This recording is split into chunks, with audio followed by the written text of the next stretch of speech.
Bank और NBFC कंपनियां खुद आपके साथ गेम खेलती हैं।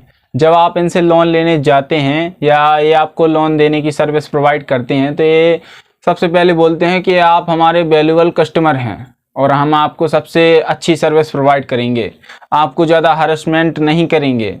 लेकिन जैसे ही आपकी पहली ईएमआई डिफ़ॉल्ट होती है लोन लेने के बाद, इनकी हरासमेंट इतनी तेज़ हो जाती है कि जैसे आपने कोई क्राइम कर दिया हो या फिर आप क्रिमिनल हो। देखिए, लोन तो सब कोई लेता है और लगभग बहुत से लोग हैं, सबको तो नहीं कहूँगा, लेकिन 50% लोग ऐसे हैं जो एक आध ईएमआई डिफ़ॉल्ट कर ही देते हैं। कई लोग 10-10 भी कर देते हैं, लेकिन मुश्किल से कुछ लोग हैं जो एक आध दो ईएमआई डिफ़ॉल्ट कर देते। लेकिन एक आध दो ईएमआई डिफ़ॉल्ट होने के बाद भी इनकी हरासमेंट इतनी तेज़ हो जाती है ताकि व्यक्ति को लगे कि जैसे वो क्रिमिनल बन गया हो, और वो इनकी हरासमेंट से इतना दुखी हो जाता है कि वो गलत कदम उठाने तक की सोच लेता है। लेकिन जब कोई व्यक्ति लोन लेता है तो वो ये नहीं सोचता कि मुझे इसका लोन चुकाना ना पड़ेगा। उसके सामने कुछ ऐसी कंडीशन हो जाती हैं ताकि जिससे वो मजबूर हो जाता है।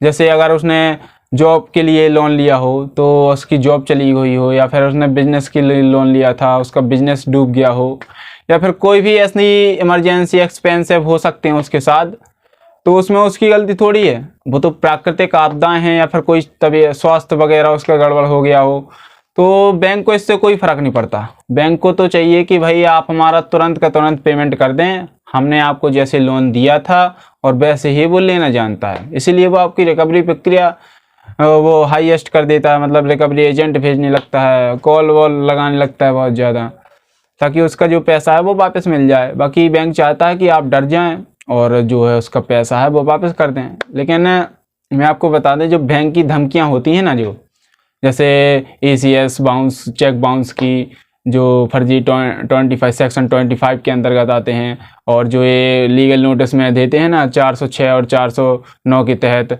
धोखाधड़ी के मामले, ये सब जितनी वो धमकियां देते हैं, इनकी धमकियों में कोई दम नहीं होता। अगर आपको अपने अधिकार पता है, आरबीआई की रूल पता है, तो इनकी इतनी हैसियत नहीं है, इनकी इतनी औकात नहीं है कि आपको थोड़ा सा भी तंग कर पाएँ। भाई, सबसे पहले तो आप चैनल को सब्सक्राइब करके बेल आइकन को जरूर दबा दें, क्योंकि अगर मैं आपके कमेंट का रिप्लाई नहीं कर पाता हूं, कमेंट का आपके जवाब नहीं दे पाता हूं, तो मैं 1 या 2 दिन में लाइव आता हूं। और अगर आप चैनल को सब्सक्राइब करके नोटिफिकेशन को ऑन कर देंगे तो जैसे ही मैं लाइव जाऊंगा आपके पास तुरंत नोटिफिकेशन पहुंच जाएगा और आप हमसे लाइव में कन्वर्सेशन कर सकते हैं, बातचीत कर सकते हैं लाइव स्ट्रीम के अंदर।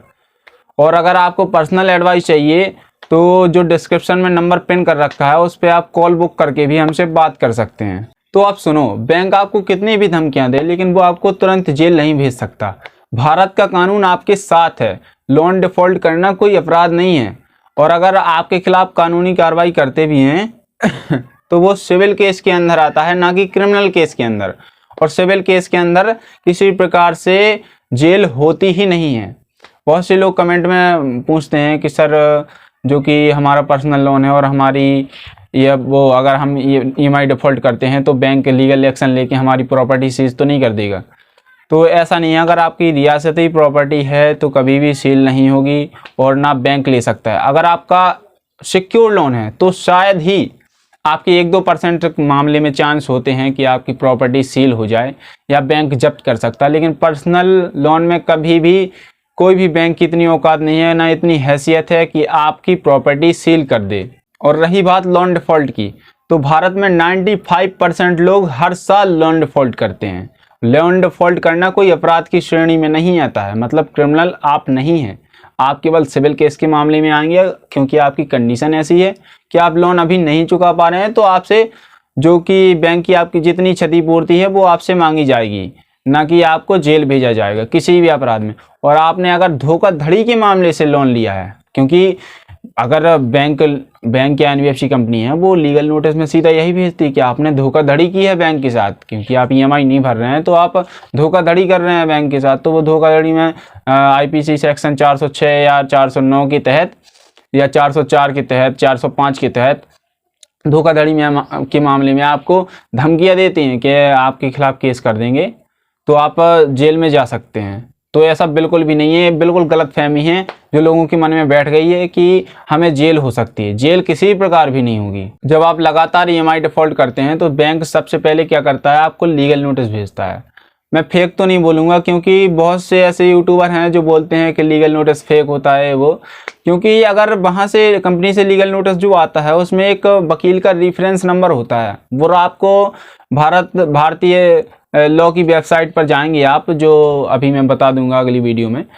उस वेबसाइट पे अगर रेफरेंस नंबर डालेंगे तो उस जो वकील है उसका एक्सपीरियंस है वो भी निकल के आ जाएगा, उसका नाम भी निकल के आ जाएगा, पूरी जानकारी निकल के आ जाएगी। मतलब लीगल नोटिस को फेक बिल्कुल भी नहीं कहा जा सकता। और अगर ऐसा कोई कहता है कि लीगल नोटिस फेक आता है तो बिल्कुल भी उससे दूर रहिए, बिल्कुल उसकी बात बिल्कुल मत मानिए। मैं तो ये कहूँगा लीगल नोटिस का आपको जवाब देना है या फिर किसी वकील से देंगे तो बहुत ही अच्छा होगा, किसी एडवोकेट की सलाह से देंगे तो बहुत ही अच्छा होगा।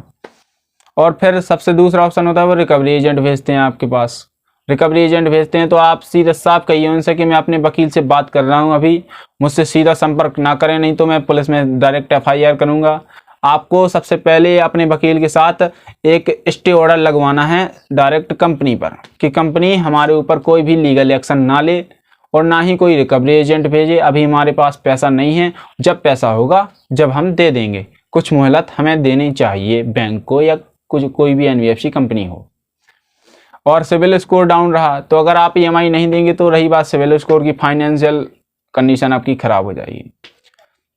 सिविल स्कोर एक ऐसी चीज़ है जिससे आपको लोन कभी भी नहीं मिलेगा उस माध्यम से। हाँ, ऐसा नहीं है कि कभी नहीं मिलेगा, अगर आपकी स्थिति अच्छी है तो गोल्ड लोन लेंगे आप या फिर किसी प्रकार का लोन लेंगे तो आपकी सिविल स्कोर भी आपका अच्छा हो जाएगा, तो उसमें डरने वाली कोई बात नहीं है।